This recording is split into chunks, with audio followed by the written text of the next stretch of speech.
Hi, let's see how can we train the EyeSorter checkbox in less than 1 minute and with a few clicks.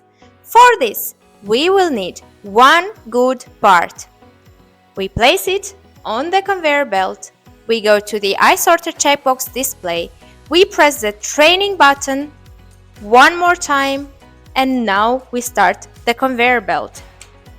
We train the part,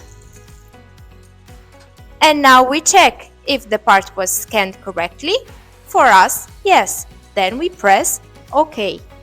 If not, we press the red button and redo the same steps. So now we press OK. And that's it. The training process is done. Now you can start the sorting process. For this, it is easier than you think. Press the auto. On the EyeSorter checkbox, you press the start button of the conveyor belt and the sorting process has started. For the good parts, you will get here a green light and the part will go on the green box, and for the bad parts, here you will receive a red light and it will go to the red box. And that's it.